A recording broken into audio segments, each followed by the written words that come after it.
Hi, this is Dr. Nagib Omar, your career coach. Today I want to do a simple video on what to consider while selecting universities in Kenya.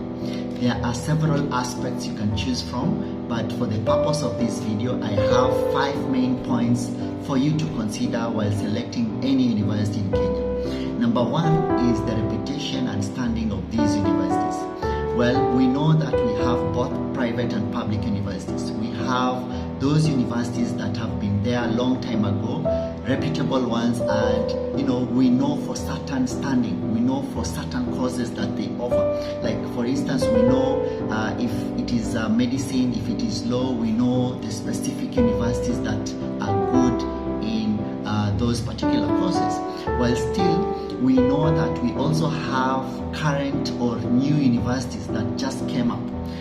These universities, we need to remember that they were not just universities, they were previously colleges, and they became constituent colleges of the reputable universities that mentored these universities to be fully fledged universities. And for your information, you will actually realize the fully fledged universities are doing much better than the mother or the parent universities. So that is number 1. Number 2, as we have discussed in my previous videos, the required cluster points.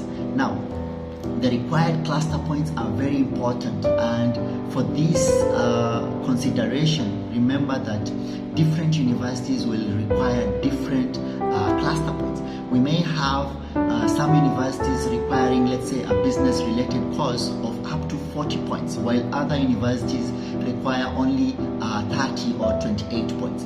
So it doesn't mean that people don't go for those courses in those particular universities where the cluster points are low. It's only that those are their requirements, the cluster points requirements. Number 3 to consider is accommodation by the university. This is very important, and I keep on emphasizing, because you may go for a university that has problems with accommodation. That means especially the freshers, the first years, when they report to these universities, they are forced to be out of the campus. And there are aspects to consider as well, because the accommodation away from the university is a bit something to consider about, because anything could happen. The accommodation could be very far away from the lecture halls. It could be some kilometers away from the university. So that is a very important aspect to consider. On the same note, accommodation outside the university could be more expensive than accommodation within the university.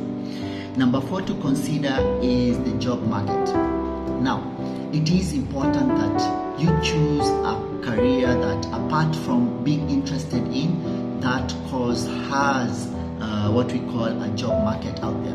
You need to consider the kind or the nature of jobs that you're going to go for once you complete these particular courses.